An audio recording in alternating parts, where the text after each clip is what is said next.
Oke bosku, masih jalur perutak-atikan knalpot bosku, diutak-atik yang penting selesai.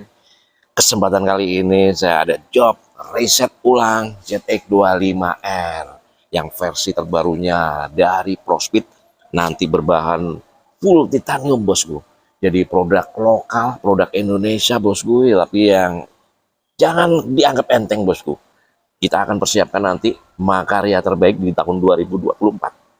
Tetap pantau channel Yuris 007. Thank you bos.